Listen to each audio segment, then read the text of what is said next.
دیندار ہونا اور کچھ ہلکا لفظ سوچ رہا ہوں کہ ایسا زیادہ گاڑا نہ ہو جائے نا. دیندار ہونا اور بے ڈھنگی زندگی ہونا، بے ڈھنگی، یہ ایک ہی چیز کے دو نام بن چکے ہیں.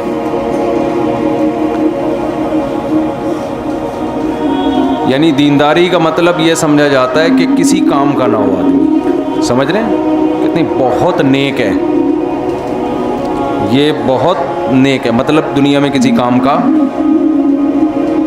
بولنا پڑے گا آپ لوگوں کو. یعنی جب ہم کسی کے بارے میں کہتے ہیں نا یہ صاحب بہت نیک ہیں، اس کا مطلب پتہ ہے کیا ہے؟ کسی کام کا نہ 3 میں نہ 13 میں.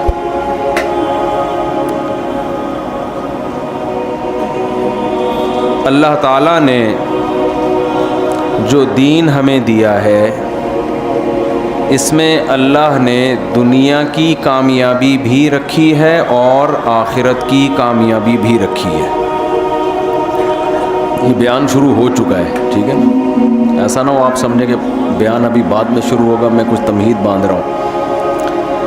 جو دین اللہ نے ہمیں دیا ہے اس میں اللہ نے دنیا کی کامیابی بھی رکھی اور آخرت کی بھی. اگر اس دین کی وجہ سے آپ دنیا میں کامیاب نہیں ہو رہے تو اس کا مطلب آپ دین پہ بھی عمل نہیں کر رہے ہو. یہ ہو نہیں سکتا کہ دین پہ چلو اور دنیا میں کامیاب نہ ہو. آخرت تو پھر بعد کی بات ہے، دنیا میں بھی. ہاں بعض دفعہ وقتی طور پر کسی کو نقصان ہوتا ہے دین پہ چلنے میں، کوئی ظلم کر کے اس کو نقصان پہنچا دے تو ایک الگ بات ہے. اس کی مثال ایسے ہے جیسے ایک آدمی بیمار ہے، علاج کے لیے ڈاکٹر کے پاس جائے گا، ڈاکٹر نے ہی زیادتی کی، اس کے ساتھ زہر کا انجیکشن لگا دیا، تو اب اس مریض کو ملامت نہیں کی جائے گی کہ اس نے علاج کی فکر نہیں کی، بھائی ڈاکٹر نے ہی گڑبڑ کر دی. تو مذہب پہ چل کے اگر کوئی دنیا میں کامیاب نہیں ہو رہا تو یا تو کوئی زیادتی کر رہا ہو نا، کسی نے ظلم کر لیا، ایک الگ بات ہے. لیکن اگر یہ بھی نہیں ہے اس کا مطلب یہ مذہب پہ چل رہا نہیں ہے، یہ ہو نہیں سکتا. لیکن آپ دیکھو کہ مسلمان من حیث القوم آگے کے بجائے کہاں جا رہے ہیں؟ پیچھے جا رہے ہیں. تو یہ ہو نہیں سکتا کہ یہ مذہب پہ چل رہے ہوں اور جا کہاں رہے ہوں؟ پیچھے. اس کا مطلب یہ ہے کہ یا تو یہ مذہب پہ چل نہیں رہے یا یہ غلط چیز کو صحیح سمجھ کے اس پہ چل رہے ہیں. میں سمجھا پا رہا ہوں اپنی بات؟ آواز سب کو صاف آ رہی ہے نا؟ کوئی مسئلہ تو نہیں ہو رہا؟ میرے پاس لوگ آتے ہیں، مفتی صاحب ایک مسئلہ ہے. میں کہتا ہوں قریب میں تھانہ ہے، وہاں رپورٹ کرا دو. بھائی مسائل کے لیے کون ہے؟ تھانے ہیں نا، مسئلے وسلے. تو ہمارے ہاں دیندار لوگوں میں بہت سے مسائل میں کانسیپٹ ہی کلیئر نہیں ہے، جن کی وجہ سے ایک علامت بن چکی ہے. ماں باپ کا جو بچہ سب سے نیک ہوگا سب سے پیچھے وہی ہوگا. کہتے ہیں یہ کسی ایک ہی انڈا وہ بھی گندا، یہ الفاظ استعمال، یہ کسی کام کا نہیں ہے کیونکہ یہ نیک بہت ہے. کیونکہ یہ کیا ہے؟ نیک بہت. وہ جو چرسی مرسی ہے نا وہ تھوڑا بہت کچھ کر لیتا ہے جا کے. میں اکثر اس میں ایک چٹکلا سناتا ہوں کہ ایک صاحب اپنے بچوں کا تعارف کروا رہے تھے. کہنے لگے کہ جی یہ ڈاکٹر ہے، یہ انجینئر ہے، یہ سائنٹسٹ ہے، یہ بلڈر ہے، یہ چور ہے. تو انہوں نے کہا اس کو رکھا ہوا کیوں ہے گھر میں؟ کہتے کماتا صرف یہی ہے. کماتا صرف یہ تو خیر ایک چٹکلا ہے. تو اگر آپ دین پر چلنے کی وجہ سے دنیا میں پیچھے ہو رہے ہیں اس کا مطلب آپ دین کو فالو نہیں کر رہے. میں اس کی ایک مثال دیتا ہوں. میں کوشش کرتا ہوں مثالوں سے نا جو دعویٰ میں کر رہا ہوں وہ مثال سے سمجھ میں آئے. بعض لوگوں کی عادت ہوتی ہے, دیکھو بعض چیزیں ایسی ہوتی ہیں کہ ان کو آپ اگر ان کی ڈیفینیشن بیان کرو گے تو سمجھ میں نہیں آئیں گی, وہ ان کی مثال دو تو سمجھ میں آئیں گی. بعض چیزوں کو ڈیفائن کرنا الفاظ میں تقریباً ناممکن ہوتا ہے. مثلاً یہ گلاس ہے نا, اگر کوئی مجھ سے پوچھے جس کو گلاس نہیں پتہ, کوئی دیہات سے اٹھ کر آیا, اس کو نہیں پتہ ان کی زبان میں گلاس کسے کہا جاتا ہے, اور اس نے کبھی گلاس دیکھا بھی نہ ہو, جنگل میں پلا بڑا ہو وہ, تو میں شکر ہے یار اس کو بند کرو یار, سکون ملا نا, کچھ شور کم ہوا تھوڑا سا. تو اب میں اس کو گلاس کی ڈیفینیشن بیان کر رہا ہوں کہ گلاس کسے کہتے ہیں. جیسے ہوتا ہے نا نیوٹن کا پہلا لا, دوسرا لا, تیسرا لا, پتہ نہیں کتنے لاز ہیں واللہ عالم, بھول گیا میں. تو میں اسے یہ کہوں کہ گلاس اسے کہتے ہیں کہ ایک ایسی چیز جو گول ہو, لمبی ہو, نیچے اس کے پیندہ ہو, اس میں لیکوڈ چیزیں آ سکتی ہوں. تو وہ فوراً کیا کہے گا, بھائی جگ. اس کا دماغ کہاں جائے گا, جگ کی طرف. وہ لا کے جگ دے رہا ہے, اسے کہتے ہیں. نہیں, پھر میں ڈیفینیشن چینج کر رہا ہوں تھوڑی سی. نہیں بھائی, گلاس کی ڈیفینیشن یہ ہے کہ گول ہو, لمبا ہو, نیچے سے اس کے پیندہ ہو, تھوڑا چھوٹا ہو. وہ لے آئے گا کپ. ٹھیک ہے, وہ کیا لے آئے گا, کپ. پھر میں کہوں گول ہو, تھوڑا لمبا ہو, اس سے تھوڑا اونچا ہو, نیچے اس کے پیندہ ہو, وہ بڑا والا مگا لے کر آ گیا. میں کہوں گا نہیں بھائی, دوبارہ سے, گول ہو, دیواریں ہوں اس کی, نیچے پیندہ ہو, اور اتنا بھی لمبا نہ ہو. مطلب یہ کہ 6 مہینے لگ جائیں گے اس کو گلاس سمجھانے میں. وہ ہو سکتا ہے کوئی کچھ اور اٹھا کے لے آئے, وہ پیالہ اٹھا کے لے آئے, وہ جو باؤل ہوتا ہے نا جس میں ہم پانی پیتے ہیں. مجھے پھر ایک اور قید بغیر اس میں کنڈا بھی نہ ہو. اس سے بہتر نہیں تھا میں کہتا ہوں اسے کیا کہتے ہیں, گلاس. اس ٹائپ کی جتنی چیزیں ہوں گی کیا کہلائیں گی, گلاس. تو بعض چیزیں ایسی ہوتی ہیں کہ جب مثال دی جائے تو بات 2 منٹ کے اندر سمجھ میں آ جاتی ہے. میں مثال سے بات سمجھاتا ہوں کہ میں کہنا کیا چاہ رہا ہوں کہ ہمارے ہاں دیندار لوگ اجتماعی سطح پہ بھی, انفرادی سطح پہ بھی دنیا میں پیچھے ہیں, کامیاب نہیں ہوتے. وہ جس کی ایک مثال مائک ہے, معذرت کے ساتھ, جس کی ایک مثال کیا ہے, یہ مائک ہے جس میں آپ سے خطاب کر رہا ہوں. اب دیکھو کتنے کروڑوں روپے لگے ہیں نا دیواروں پہ, کیا خیال ہے, پنکھے کتنے قیمتی لگے ہوئے ہیں, اور ماشاءاللہ مسجد میں ایک اس کا 20واں حصہ مائک پہ لگ جاتا ہے, جو پہلی ضرورت ہے, کیونکہ بیانات ہوتے ہیں مستقل, اذان ہوتی ہے, تلاوت ہوتی ہے. لوگوں کو زیادہ ضرورت ٹائل کی نہیں ہوتی, تلاوت میں مزہ آ رہا ہے, چھپڑ کی مسجد ہوگی نا لوگ سن لیں گے. یہ ٹائلیں تو گھر بھی دیکھ کر آتے ہیں, معذرت کے ساتھ, یہ سب مسجدوں میں ہی ہیں, ہر جگہ ہی ہے. پلاننگ نہیں ہے ہماری کسی بھی چیز میں, سوچتے نہیں ہیں, بغیر سوچے سمجھے زندگی گزرتی جا رہی ہے سب کی. صرف یہاں ہر جگہ کا یہ, میرا بھی یہی حال ہوگا شاید. میں ایک مثال دینا چاہ رہا تھا کہ ایک تاجر ملے جن کا کروڑوں کا بزنس ہے.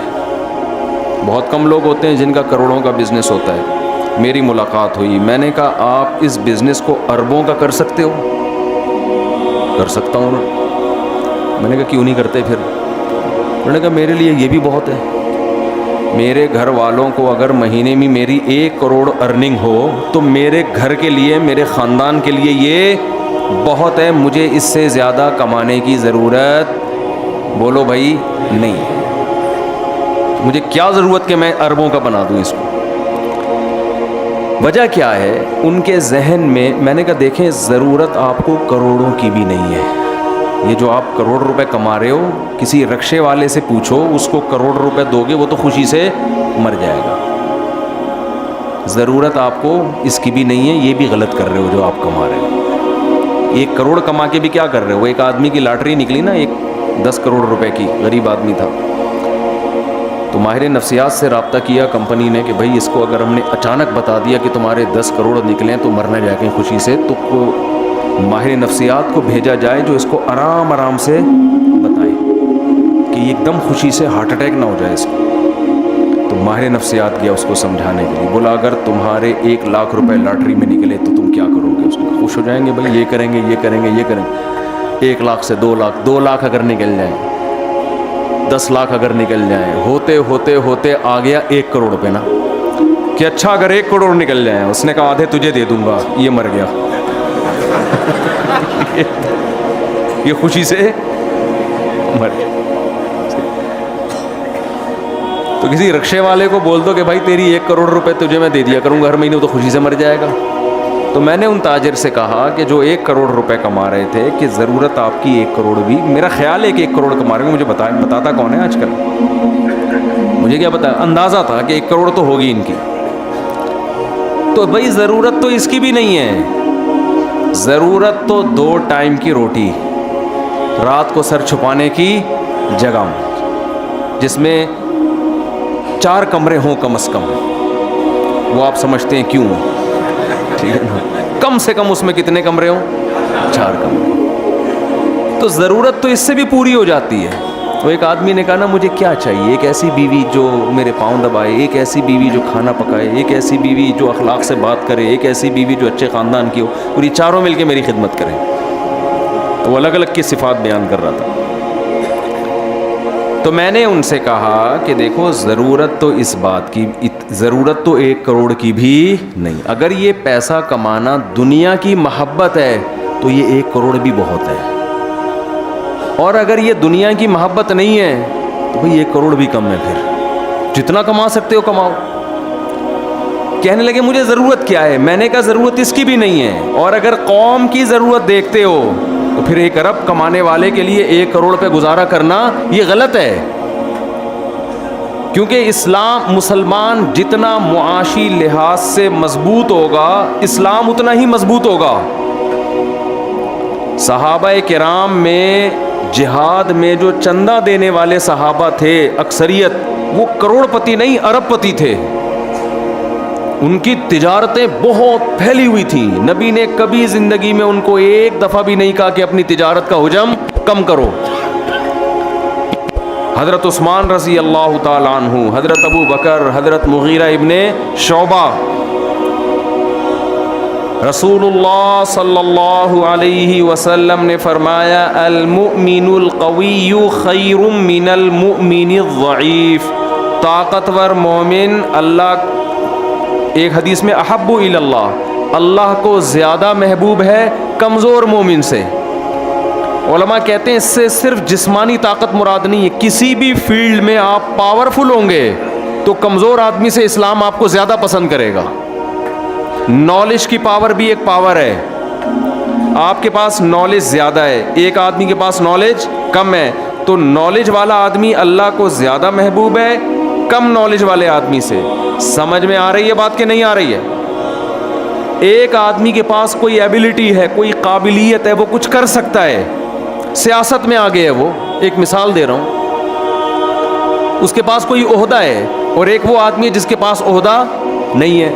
تو جس کے پاس کوئی طاقت ہے، قوت ہے، وہ حدیث کے مطابق اللہ کو زیادہ محبوب ہے اس شخص سے جس کے پاس وہ عہدہ نہیں ہے، کیونکہ عہدے والا آدمی وہ کچھ کر سکتا ہے جو کم عہدے والا نہیں کر سکتا۔ آپ دیکھو نا، موسیٰ علیہ السلام کو فرعون کے پاس بھیجا گیا ہے ڈائریکٹ، کیوں؟ فرعون کے پاس پاور ہے، تو موسیٰ کلیم اللہ کو بھی حکم دیا جا رہا ہے کہ محنت کس پہ کرنی ہے؟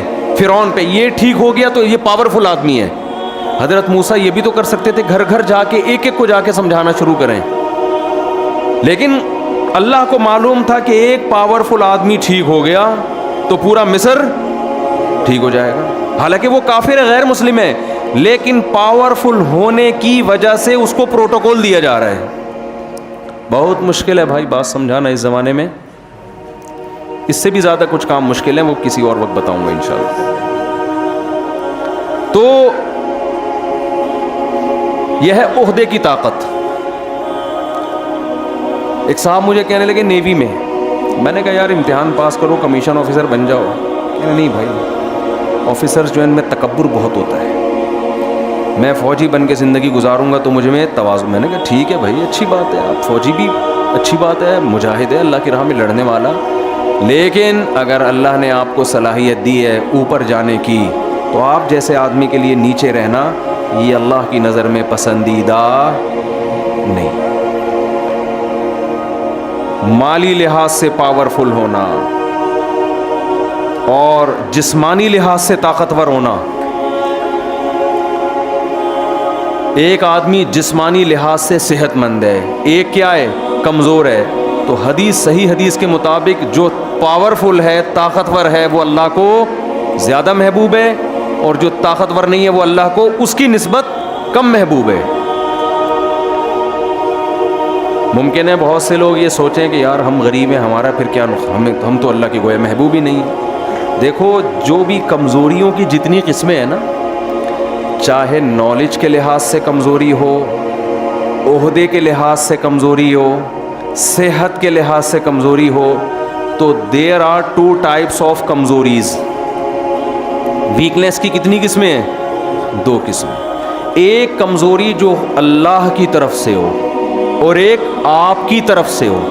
وہ جو تاجر 1 ارب روپے کما سکتا ہے مگر کما کتنا رہا ہے؟ 1 کروڑ. تو وہ 1 ارب والے کی نسبت کمزور ہے. اللہ کی طرف سے یا اپنی طرف سے ہے؟ وہ اپنی طرف سے ہے نا. سمجھ میں آ رہی ہے بات کہ نہیں آ رہی؟ ایک آدمی کمزور ہے اللہ کے. ایوب علیہ السلام کی ساری زندگی کمزوری میں, بیماریوں میں گزری. بیماریوں میں گزری نا ایوب علیہ السلام کی ساری زندگی. یہی ان کا کمال تھا کہ انہوں نے صبر کیا. تو وہ اللہ کی نظر میں صحت مندوں سے زیادہ محبوب تھے. وجہ اس کی یہ تھی, جو بیمار ہے وہ کمزور بھی ہوتا ہے نا, وہ تو کچھ نہیں کر سکتا, وہ تو بیچارہ بستر پہ پڑا رہتا ہے. وجہ اس کی یہ تھی کہ یہ ایوب علیہ السلام کی جو کمزوری اور بیماری, یہ ایوب علیہ السلام کی اپنی طرف سے نہیں تھی. یہ کس کی طرف سے تھی؟ اللہ کی طرف سے. غربت اللہ کی طرف سے ہو یہ آزمائش ہے, اس میں اللہ آپ سے ناراض نہیں ہوگا. کمزوری اللہ کی طرف سے ہو یہ اللہ کی طرف سے. آپ آرمی میں کمیشن آفیسر بھرتی ہونے کے لیے گئے, آپ نے پوری کوشش کر لی, ISS بھی کلیئر ہی نہیں کر پاتے, آپ ایک فوجی بھرتی ہو گئے. یہ آپ کی طرف سے نہیں ہے, کس کی طرف سے ہے؟ اللہ کی طرف سے. ہمارا المیہ یہ ہے کہ جو کمزوریاں, تنزل اور ناکامیاں ہماری اپنی ایجاد کرنا ہے, وہ بھی ہم کس کے کھاتے میں ڈال رہے ہیں؟ اللہ کے کھاتے میں ڈال رہے ہیں, اور فخر بھی کر رہے ہیں اس پہ. ایک بڑے عالم کی میں نے ایک بات سنی جو بڑی زبردست بات ہے کہ آج مسلمان ناکام ہوتا ہے, ایک عیب تو یہ ہے, یہ بڑا عیب ہے کہ ناکام ہے, بہت سارے شعبوں میں ناکام ہے, بلکہ اگر یہ دیکھا جائے تو سارے ہی شعبوں میں ناکام ہے. حقیقت ہے, یہ کوئی ایک شعبہ نہیں ہے جس میں مسلمان من حیث القوم کامیاب ہے. کہا کہ یہ بھی عیب ہے کہ ناکام ہے, لیکن کمال یہ ہے, یعنی اس سے عیب میں کمال یہ ہے کہ اس ناکامی کو کیا سمجھ رہا ہے؟ کامیابی. جس کی میں نے مثال دی کہ یہ حضرت بہت پہنچے ہوئے بزرگ ہیں, کیونکہ کسی کام کے ہے. یہ بچہ میرا بہت نیک ہے, کسی کام کا. یہ محلے میں یہ لڑکا کیا ہے؟ بہت کسی کام کا نہیں. شریف ہونا اس کی علامت ہے کسی کام کا نہ ہو. یعنی ایک بعض لوگوں کی نظر میں یہ شرافت اس کو کہتے ہیں, حالانکہ شرافت کہتے ہیں کہ شر اور آفت نہ ہو. شر اور آفت سے پاک ہو تو شرافت بنتی ہے, شر اور آفت کو ملاؤ تو شرافت بنتی ہے نا. تو خوب سمجھ لیں کہ یہ اسلام کا غلط تصور ہے. ہم اگر صحابہ کی زندگیاں اٹھا کے دیکھتے ہیں, نبی کی سیرت اٹھا کے دیکھتے ہیں, پیغمبروں کی سیرت ہم پڑھتے ہیں, تو بہت ہوشیار تھے ہر معاملے میں. ایک آخری بات کر کے بس بیان ختم کرتا ہوں. دیکھو, ایک آدمی نے ایک عمارت کھڑی کی, فرض کرو اس کے پاس پیسہ آیا, وہ اپنی بیگم کے لیے گھر بنا رہا ہے. ایسی مثال دو نا جو خواتین کو بھی پسند آئے. بیگم کے لیے کیا بنا رہا ہے؟ گھر بنا. اب اس نے کیا کیا, چار دیواری کھڑی کی, کمرہ بنا دیا, کچن بنا دیا, واش روم بنا دیا, یہ سب کچھ نا پورا بنیادیں کھڑی کر دیں اس نے. مقصد اس کا ہے بیگم میری خوش ہو جائے گھر دیکھ کے. جب بیگم کو دکھایا اس نے کہا یہ کچن ادھر کیوں کر دیا بھائی, یہ تو ادھر ہونا چاہیے تھا ہے بھائی, یہ واش روم اتنا چھوٹا کیوں, مجھے تو کپڑے بھی واش روم میں ہی دھونے ہوتے ہیں, تو واش روم کیا ہونا چاہیے تھا, بڑا ہونا چاہیے تھا, کچن بیلے چھوٹا کر دیتے. اب کچھ ہو سکتا ہے, جس کو خوش کرنے کے لیے بنا رہے تھے کروڑوں روپے جھونک دیے, وہی خوش نہیں. کہہ رہی یہ کیسا واش روم ہے کہ اس کا ایگزاسٹ فین کھل رہا ہے کچن کی طرف. اتنی سینس تو, اتنی عقل تو استعمال کر لیتے. تو وہ آپ نے جواب میں یہ دیا, آپ بہت عقل مند تھے, آپ نے کہا بیگم میں نے سوچا عمارت پہلے کھڑی کر لیتا ہوں, نقشہ بعد میں بنا لوں گا,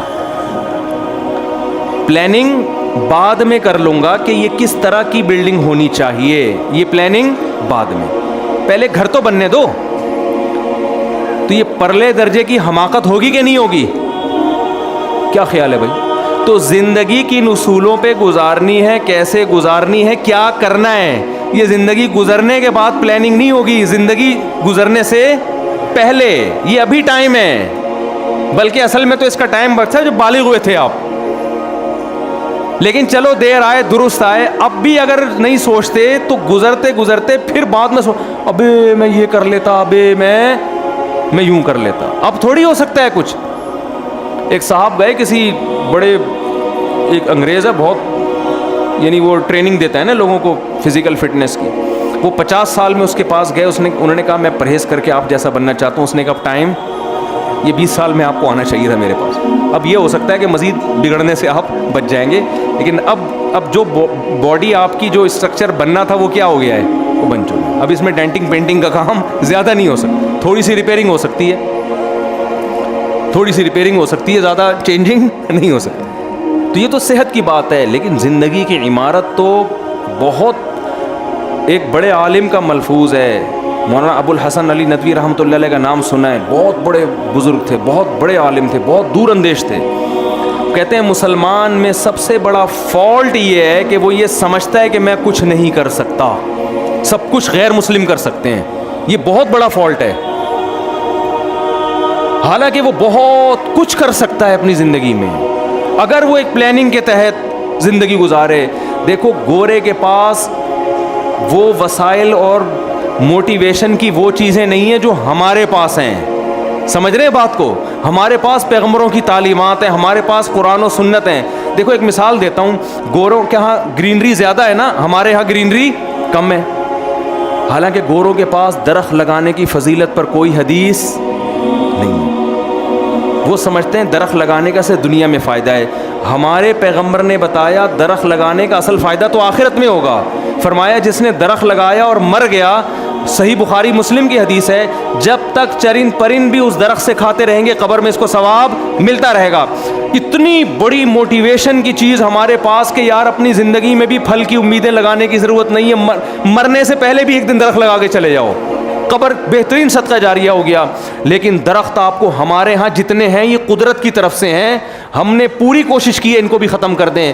گوروں کے ہاں قدرت کی طرف سے اتنے نہیں ہیں, لوگوں نے زیادہ لگائے ہوئے ہیں. میں آسٹریلیا گیا, وہاں درخت کاٹنے پر پابندی ہے, ہر گھر میں درخت لگا ہوا ہے. تو ہمارے پاس تو میرے بھائی زیادہ ذرائع ہیں, مگر ہم کیا ہیں, پیچھے ہیں. ان کے پاس ترغیب کی کوئی چیز نہیں, مگر وہ پھر بھی ہم سے آگے ہیں. وجہ کیا ہے؟ ہم مذہب کا صحیح استعمال کر نہیں رہے, مذہب کی تعلیمات کو غلط رخ پہ لے کے جا رہے ہیں. ہم سمجھ رہے ہیں بالکل ناکارہ نااہل ہونے سے اللہ بہت خوش ہوگا, کسی کام کا بھی نہ ہو. سمجھ میں آ رہی ہے بات؟ یہ میں خود تھوڑا مبالغہ کر رہا ہوں, آپ کہیں گے ایسا تو نہیں ہے کہ کسی کام کا بھی نہ ہو, لیکن لگتا ہے صحیح ہے کچھ. تو اللہ سے دعا ہے کہ اللہ ہمیں کام کا بنا دے. آپ کہہ سکتے ہیں مفتی صاحب نے نہ نماز پہ بیان کیا, نہ روزے پہ بیان کیا, نہ حج پہ بیان کیا. مفتی صاحب کو تو نماز اور روزے اور حج پہ بات کرنی چاہیے تھی. تو بھائی جب آپ اپنا ہدف بنا لو گے نا آخرت, اور اس کو سامنے رکھ کر جب اپنی پلاننگ کرو گے تو اس میں نماز روزہ تو سب سے پہلے آئے گا. میں سمجھا پا رہا ہوں اپنی بات؟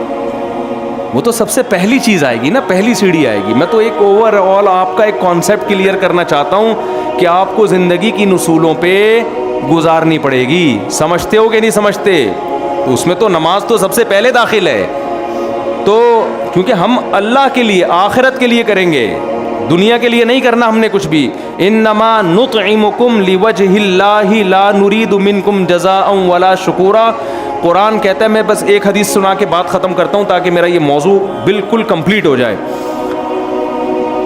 دیکھو نبی, وہ واقعی ایک ہی حدیث ہے, اس کے بعد مزید بیان نہیں میں کھینچوں گا. نبی صلی اللہ علیہ وسلم نے ایک صحابی کو دیکھا, آپ درخت لگا رہے ہیں, توجہ ہے نا آپ لوگوں کی. ایک صحابی کو آپ نے کیا دیکھا, درخت لگا رہے ہیں. آپ صلی اللہ علیہ وسلم نے ان سے فرمایا, حدیث کا مفہوم بیان کر رہا ہوں, کہ کیا تمہیں امید ہے کہ جب اس وقت تک تم زندہ بھی رہو گے جب تک یہ پھل دے گا. یعنی مطلب یہ تھا کہ موت کا بالکل پتہ نہیں ہے اور پلاننگ ہو رہی ہے کئی سال.